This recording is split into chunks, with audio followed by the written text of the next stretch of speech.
નમસ્કાર વિદ્યાર્થી મિત્રો, આજે હું એક સ્ટોરી કહેવા જઈ રહ્યો છું, તો શાંતિથી સાંભળજો. સ્ટોરી ખૂબ જ મસ્ત છે, મહત્વની છે, આપણા જીવનને લગતી છે. એક ઉંદર હતું. ઉંદર જેનો દર આવે એમાંથી બહાર નીકળતું જ નહોતું. એટલે ભગવાને જોયું કે સાલું આ ઉંદર બહાર નીકળતું નથી, એટલે ભગવાન ઉપરથી નીચે આવ્યો. ઉંદરને જઈને મળ્યો, બેટા ઉંદર શું થયું છે, કેમ બહાર નીકળતું નથી?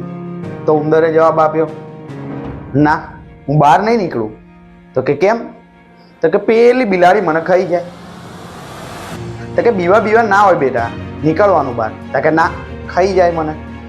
એટલે ભગવાને ચપટી મારી, બીક લાગે છે ને તને, ચાલો ઉંદરને બનાવી દીધું બિલાડી. જોયું, પાછા ભગવાન ઉપર જતા રહ્યા. હવે એ બિલાડી પાછી એટલા ફળિયામાંથી બહાર ના નીકળે.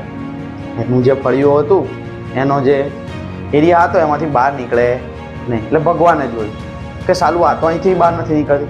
ભગવાન પાછા નીચે આવ્યા. શું થયું બેટા? તો કે પેલો કૂતરો મને ખાઈ જાય, કૂતરો મને કરી જાય. ભગવાન કે કશું વાંધો નહીં. ચપટી મારી ભગવાને, બિલાડીને શું બનાવી દીધું? કૂતરું. પાછું ભગવાન પોતાના ઘરે એટલે કે ઉપર જતા રહ્યા, અલુપ્ત થઈ ગયા.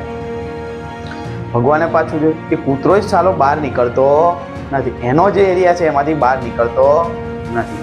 આ વખતે ભગવાનનું માથું છટકી ગયું, આ હારું બહાર નીકળતો નથી કૂતરો. ભગવાન પાછા નીચે આવ્યા. બેટા હવે શું થયું, કેમ બહાર નહીં? ના, બહાર નહીં નીકળું, આ માણસો મને મારી નાખ્યા. બેટા કોઈ ના મારે, તું બહાર નીકળ. કે ના, ભાવ હું બહાર તો નીકળું જ નહીં. એટલે ભગવાને ચપટી મારી, પાછો એને બનાવી દીધો માણસ. ભગવાન પાછા એમના ઘેર જતા રહ્યા. 6 મહિના થયા, વરસ થયું.